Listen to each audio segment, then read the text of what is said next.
I'm Carol Weeb, family physician with an expertise in care of the elderly. Have worked a lot in geriatric rehab and long-term care. I'm also a musician. Before I did medicine, I started a music performance degree and continue to perform.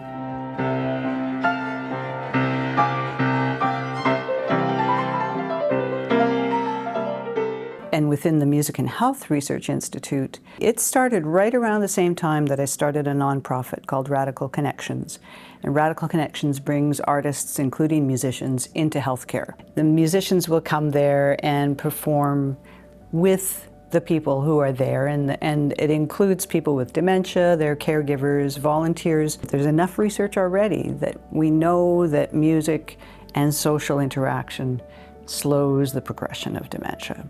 It's really tempting to just go rogue and say, well, this works and I'd like to do this. But in order to have effective research, we need to agree on this is what we're going to do here, and it needs to have some ability to control that so that you can do it, multiple people can do it in multiple centers, and you can build the number of institutions, the number of people who are receiving a standardized mode of intervention. What I think Dr. Comeau is planning for the Institute is both to encourage those kinds of standardized interventions and standardized outcomes, and then build the research networks. Yeah.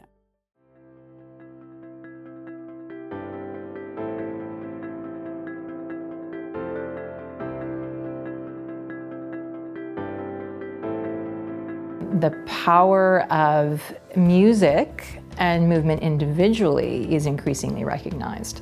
How powerful are they when they are married together?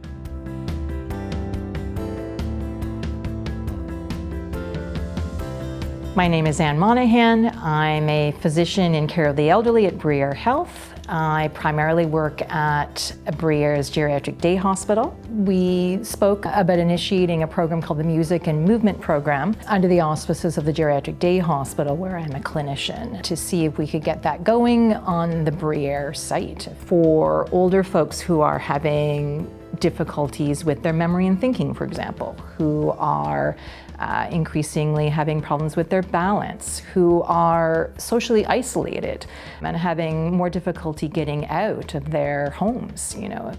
Let's walk. Where do you want to go? Maybe Gatineau Park. Change. I'm Dr. Neil Thomas. I'm a neurologist at the Briere Memory Program and a researcher with the University of Ottawa and the Briere Research Institute. I've been very fortunate to be able to collaborate with Gilles Comeau on a project to bring the music and movement program to our clients and patients at Briere. We're gearing up for the research side of things, but we have been able to do a quality improvement project and show that the program's been very well received. It's quite feasible to do in the setting and offer this to our patients and provide them with a very sort of meaningful program that engages them from a mental, social, and physical perspective. And so these are all things that are important to help with brain aging. So I think, the ultimate goal, obviously, of research is to have it be clinically relevant and to have that knowledge translation. But I think what we sometimes find is that with research institutes that are situated within, for example, healthcare institutions, that sometimes there's a divide between the researchers and the frontline clinicians.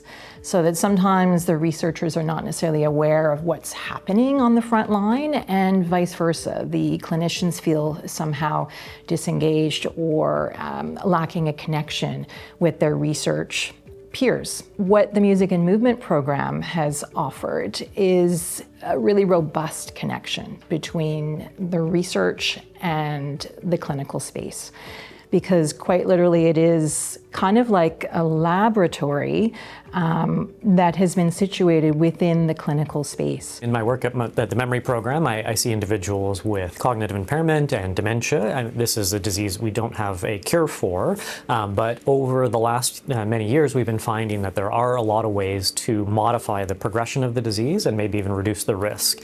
And so a lot of this stems from in helping people to engage in mentally and socially and physically stimulating activities. This is a chronic disease. People live with this type of disease for many years. Finding ways for them to meaningfully engage in community activities that support their quality of life is really important as well.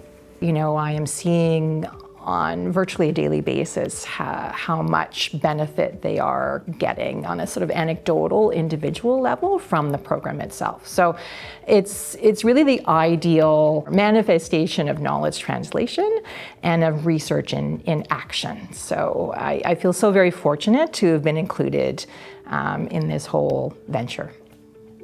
For me, I've been excited to be, collaborate on this project with the Music Health and Research Institute, because I think there's a lot of promise in the benefit it could provide to, older adults and adults suffering from chronic medical conditions. What we need to be able to show from this is provide some really strong evidence that these types of programs help, because that will, provide the ability to bring these to more people and really make it part of the sort of care program for people suffering from cognitive impairment, dementia, or other chronic health issues.